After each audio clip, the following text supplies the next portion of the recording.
Hello दोस्तों, जैसा कि हमने कल कैलेंडर के बारे में बात किया था और हमने बहुत सारी बातें कैलेंडर पर कर लिया था।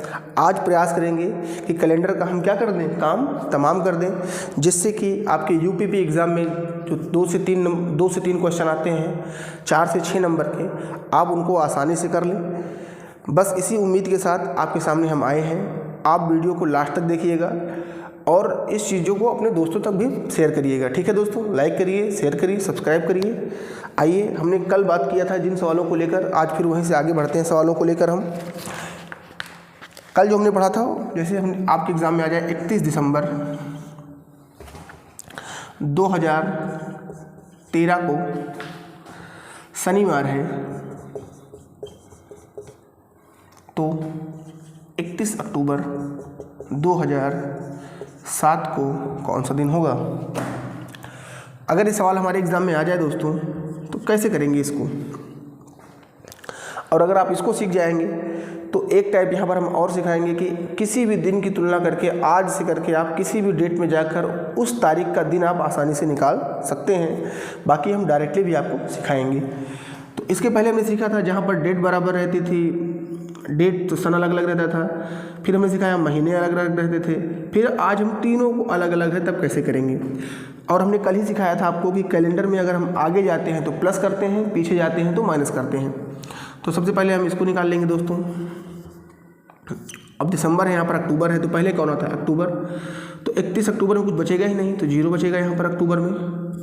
अक्टूबर के बाद आता है नवंबर, तो नवंबर में कितना बचेगा, नवंबर में होता है कितने दिन, 30, तो 2 बचेगा। फिर दिसंबर में 31 तक जाना ही है हमें, तो यहाँ टोटल इसको हम 7 से भाग कर देंगे तो 7 तो 2 आएगा, प्लस 3 मतलब 5 आ जाएगा। अब बताओ दिसंबर से अक्टूबर आ रहे हैं, मतलब -5 करना पड़ेगा दोस्तों। फिर हमने सालों का विषम दिन निकालना आपको सिखाया था, difference between year and leap year. तो इसका अंतर कितना आ रहा है, 6 दोस्तों। इसके बीच में लीप ईयर कितने हैं, 2007 के बाद 8 में आएगा, 8 में आएगा, फिर 12 में आएगा, तो 2 लीप ईयर आ जाएंगे यहाँ पर। तो 6 2 कितना हो गया, 8 को 7 से भाग करेंगे, यहाँ पर भी 1 आएगा। पीछे जाने पर तो माइनस कर देंगे, तो -5 और -1 टोटल कितना हो जाएगा, -6। तो हमने कल पढ़ाया था कि आपको चाहे -6 करो चाहे +1 करो, तो +1 करना हमारे लिए आसान है। तो शनिवार में 1 जोड़ देंगे तो कितना आ जाएगा दोस्तों, रविवार आ जाएगा। ये वीडियो आपको तभी समझ में आएगा जब आप कल की वीडियोस को देखकर यहाँ पर आएंगे, क्योंकि कल जो हमने पढ़ाया था उसी से लिंकअप करके चीज़ें हैं, चीज़ें लिंक करती हुई आगे जा रही हैं। तो इसको हमने कल आपको पढ़ाया था। तो इस तरह के सवाल भी आप कर लेंगे और एग्ज़ाम में आपके आते भी हैं। अब हम नेक्स्ट टाइप पर बढ़ते हैं दोस्तों, रिपीटिशन ऑफ कैलेंडर। हमारा टाइप क्या होता है अगला, देखिए दोस्तों, इनको हमने कल पढ़ाया था, आपको ध्यान से पढ़ना है। अगला टाइप हमारा है repetition of calendar. Repetition of calendar, repetition of calendar, repetition of calendar. Calendar का दोहराव। कैलेंडर कौन सा कैलेंडर किस दिन दोहराएगा, मतलब डेट के साथ, तिथि के साथ, वार के साथ, मतलब वही कैलेंडर रहेगा। जैसे आज की बात करें तो आज 6 जनवरी है, 6 जनवरी 2024 का कैलेंडर कब दोहराएगा, मतलब 6 जनवरी मतलब आज क्या है, शनिवार है, तो अगला 6 जनवरी 2000 मतलब कुछ भी हो सकता है, कब, शनिवार ही आएगा। तो अगर हमें पता होगा कॉन्सेप्ट तो कर सकते हैं। हम कुछ नोट बातें करके यहाँ लिखते हैं, जैसे अगर कैलेंडर लीप वर्ष के 1 साल बाद का है, 1 साल बाद का है, 1 साल बाद का है, तो वह 6 साल बाद आएगा, मतलब 6 साल बाद दोहराया जाएगा। जैसे एग्जांपल हमने कहा 2017 का कैलेंडर, 2016 के बाद 16 लीप ईयर है, 17, तो इसमें हम 6 जोड़ देंगे तो एक कैलेंडर कब दोहराया जाएगा, 2023 को दोहराया जाएगा। ठीक है दोस्तों, अगर लीप ईयर के 1 साल बाद का कैलेंडर है तो उसमें हम 6 जोड़ देंगे तो उतने साल बाद वो कैलेंडर दोहरा लिया जाएगा। एक अगला नोट देखिए, अगर साल लीप वर्ष के 2 या 3 साल बाद का है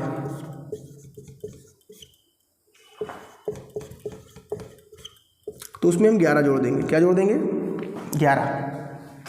जैसे एग्जांपल यहाँ पर हमें 2 लेना पड़ेगा, एक हमने 2018 ले लिया 2 साल का हो गया, और 2019 ले लिया, तो 18 में भी 11 जोड़ेंगे, 19 में भी 11 जोड़ेंगे, तो 18 वाला कैलेंडर कब दोहराएगा? 2029 में दोहराएगा, और 2019 वाला कैलेंडर कब दोहराएगा? 2030 में दोहराएगा, रिपीट करेगा। ठीक है दोस्तों, एक कुछ फैक्ट है आपको दिमाग में रखने हैं। अगला, अगर लीप वर्ष ही आ जाए, लीप वर्ष ही आ जाए, लीप वर्ष ही आ जाए, तो वह 28 साल बाद दोहराएगा। 28 साल बाद, जैसे 2020 आ गया तो 2020 लीप ईयर है, इसमें 28 जोड़ देंगे तो 2048 में एक कैलेंडर क्या करेगा? रिपीट करेगा। 2028 में 48 में कैलेंडर रिपीट करेगा, मतलब दिन तारीख सब सेम रहेगा, इस पर कोई चेंजेस नहीं होगा। तो ये नोट है, आप इसको दिमाग में रखिएगा, याद कर लीजिएगा। फैक्चुअल चीज़ें हैं, इस पर सवाल हम नहीं करेंगे क्योंकि इतना इंपॉर्टेंट है नहीं, बाकी हमने लिखवा दिया है। याद किए रहेंगे तो एग्ज़ाम में आएगा तो आप जल्दी कर लेंगे, नहीं तो फिर टाइम तो लगेगा ही लगेगा, फिर आप इसको निकालने का तरीका भी होता है। तो आप इसको याद कर लीजिएगा दोस्तों, ठीक है, और दिमाग में रखिएगा।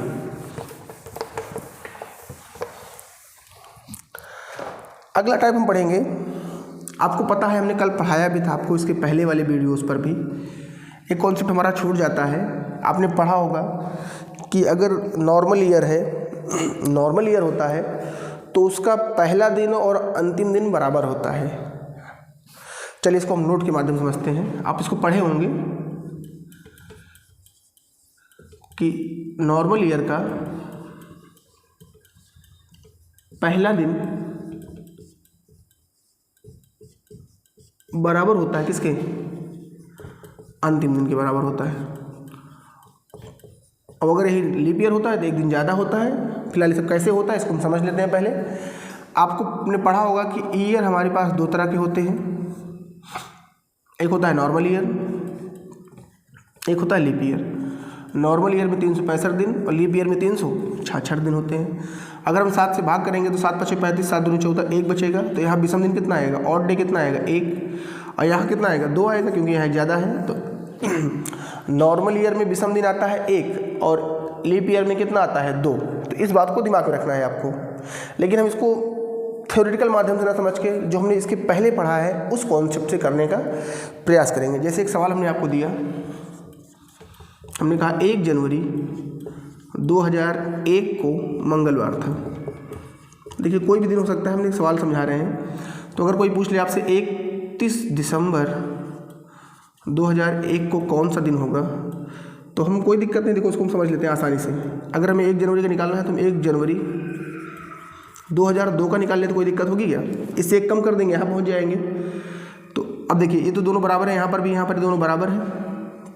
यहाँ अंतर हमने सालों का निकाला सिखाया था, अंतर डिफरेंस बिटवीन ईयर 1 आएगा, लीप ईयर तो कोई नहीं होगा इसमें। तो इसमें हम 1 जोड़ देंगे तो इस दिन कौन सा दिन हो जाएगा? मंगलवार के बाद कौन सा दिन आएगा? बुधवार हो जाएगा। बोलो कोई दिक्कत हो तो पूछ लीजिएगा। और जैसे ही हम इसमें 1 दिन कम करेंगे तो हम कहाँ पहुँच जाएंगे? 31 दिसंबर पहुँच जाएंगे भाई। और यहाँ इस अगर 1 दिन कम करेंगे तो यहाँ भी 1 दिन कम करना पड़ेगा, तो कौन सा दिन आ जाएगा? मंगलवार आ जाएगा। तो नॉर्मल ईयर का पहला दिन और अंतिम दिन क्या होता है? बराबर होता है। अगर 1 तारीख को सोमवार है तो 31 दिसंबर को भी सोमवार होगा, अगर वह लीप ईयर नहीं है तो, नॉर्मल ईयर है तो। इस तरह से हम इसको प्रूफ कर सकते हैं। बाकी ये हमें रटना पड़ता है तो थोड़ा तकलीफ होता है। आइए अब हम लीप ईयर की बात कर लेते हैं। देखिए लीप ईयर भी हम समझ लेंगे आसानी से। देखिए अगर हमने कहा 1 जनवरी 2008 को बुधवार है और आपसे कोई पूछ ले 31 दिसंबर 2004 को कौन सा दिन होगा, वही कॉन्सेप्ट हम 1 जनवरी 2009 को निकालेंगे कौन सा दिन होगा। तो ये तो बराबर है। यहाँ देखो डिफरेंस बिटवीन ईयर 1। अब 2000 जनवरी के बाद फरवरी आएगा, मतलब फरवरी को लेंगे तो लीप ईयर भी आएगा, तो यहाँ 1 लीप ईयर भी आएगा। तो कितने हो गए? 2। तो इसमें हमें आगे जा रहे हैं तो 2 जोड़ना पड़ेगा। तो बुधवार में 2 जोड़ेंगे तो कितना आएगा? बुधवार में 2 जोड़ेंगे तो बिप है शुक्रवार आ जाएगा। और जैसे इसमें से 1 दिन कम जाएंगे तो 31 दिसंबर में पहुंच जाएंगे, तो 1 दिन कम करो कितना आएगा? बृहस्पतिवार आ जाएगा। तो अगर लीप ईयर का दिन है तो 1 दिन ज़्यादा होता है अंतिम दिन, और नॉर्मल ईयर का है तो वही दिन होता है। नॉर्मल ईयर का है तो वही दिन आएगा, और लीप ईयर होगा तो 1 दिन ज़्यादा आएगा। ये कॉन्सेप्ट होता है, इसको आपको दिमाग में रखना है, ठीक है। हमने समझा भी दिया अच्छे से।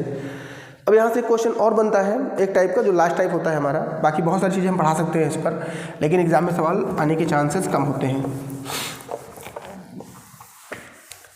अब एक चीज़ और बनता है, उसको भी पढ़ लेते हैं, फिर ख़त्म करते हैं कैलेंडर को भी आज हम। फिर हम नेक्स्ट टॉपिक पढ़ेंगे, नेक्स्ट चीज़ों को पढ़ेंगे। तो दोस्तों हमारा अगला टाइप होता है, जैसे आपसे कोई पूछ ले, हमारा देश आज़ाद हुआ था 15 अगस्त 1947 को, तो इस दिन कौन सा दिन था? तो डायरेक्टली करने का तरीका आपको बताएंगे, लेकिन उसके पहले कुछ हम कॉन्सेप्ट आपके लिए डेवलप करने का हम प्रयास करेंगे, ठीक है दोस्तों। तो कॉन्सेप्ट डेवलप करते हैं, इधर से ही करते हैं। तो आप एक चीज़ दिमाग में रखिएगा, अगर 0 आएगा तो उस दिन को रविवार होगा, क्योंकि 1 आएगा तो सोमवार होगा, 2 आएगा तो मंगलवार होगा, 3 आएगा तो बुधवार होगा, 4 आएगा तो गुरुवार होगा, 5 आएगा तो शुक्रवार होगा, 6 आएगा तो शनिवार होगा, ठीक है दोस्तों। एक चीज़ आपको इतना याद रखना है, 0 मतलब रविवार होता है।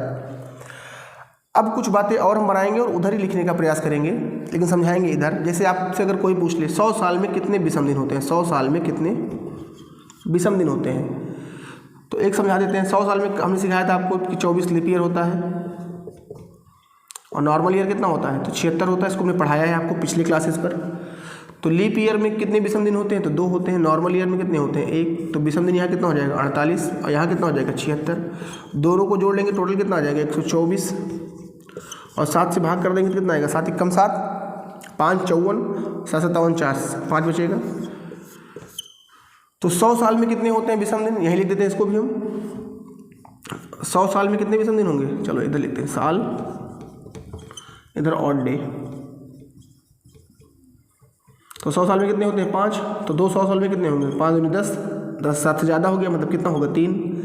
300 साल में 5 3 15, और 7 दूनी 14, 1 आ जाएगा। और 400 साल में करेंगे तो 5 चौके 20, और 400 खुद एक लीप ईयर है, तो एक और आ जाएगा, मतलब 0। तो 100 साल में होते हैं 5 विषम दिन, 300 साल में इतना, 4 साल में इतना होता है। इसको दिमाग में रखिएगा, ठीक है। ये हमने सिखा दिया, इसको पिछले क्लास पर हमने सिखाया भी था, आप इसको जाकर देख लीजिएगा। तो 100 साल में कितने होते हैं, 5। 200 साल में विषम दिन होते हैं 3, 4 300 में 1, 400 में 0 होते हैं। अगर आपके दिमाग में इतनी चीज़ें हैं तो आप कर लेंगे। तो आइए इस सवाल को ही करते हैं अब हम सीधे। तो हम देखिए ध्यान से, जो 1947 है ये सब हम तोड़ने का प्रयास करेंगे 400 के मल्टीपल में, 400 के मल्टीपल में, क्योंकि 400 के मल्टीपल में चीज़ें आती हैं तो सब 0 हो जाएगा, तो हमें दिक्कत नहीं होगी। तो इसको लगाने के लिए सबसे पहले शुरुआत कहाँ करेंगे, 1946 शुरुआत करेंगे, ठीक है दोस्तों। तो 1946 को ऐसा तोड़ो कि 400 के मल्टीपल में आए। तो 1900 को तोड़ेंगे, देखिए 1600 में तोड़ सकते हैं इसको, फिर 300, 16 3 1900, फिर 46 साल, फिर जनवरी आएगा, फिर फरवरी आएगी, फिर मार्च आएगा, फिर अप्रैल आएगा, फिर मई आएगी, फिर जून आएगा, फिर जुलाई आएगी, फिर 15 अगस्त तक जाएंगे, मतलब 1 से भाग कर सीधे कर दो। अब देखो 1600 साल में कितने हो जाएंगे, 0। 300 साल में कितने विषम दिन, 1।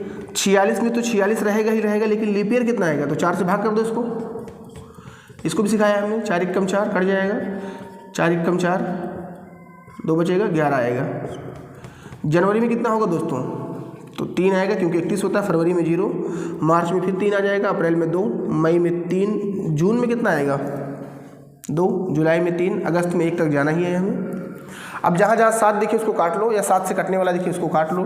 तो 11 3 14 7 से कट जाएगा, 3 3 6 1 7 से कट जाएगा, 2 2 4 3 7 से कट जाएगा, ये भी कट जाएगा। 46 को भाग करो 7 से, तो 7 6 42, 5 बचेगा, और 1 यहाँ पर है, 5 1 6 बचेगा। 6 आ गया, मतलब 6 मतलब कहीं गड़बड़ हो रहा है दोस्तों। 7 6 42, 4 बचेगा यहाँ पर, 7 6 42 4 बचेगा ना, 5 आएगा। 5 मतलब शुक्रवार, 5 मतलब शुक्रवार। तो 15 अगस्त 1947 को कौन सा दिन था, शुक्रवार था। तो इस तरह के कॉन्सेप्ट आप वीडियोस, आप सवाल लगाइएगा, नहीं आता तो हमसे पूछ लीजिएगा, ठीक है। नहीं तो फिर आपके लिए हम फिर एक बार और समझाने का प्रयास करेंगे। बाकी जो भी प्रीवियस ईयर के सवाल हैं आप उसको लगाइएगा, कहीं दिक्कत होती है तो पूछ लीजिएगा। तब तक के लिए धन्यवाद।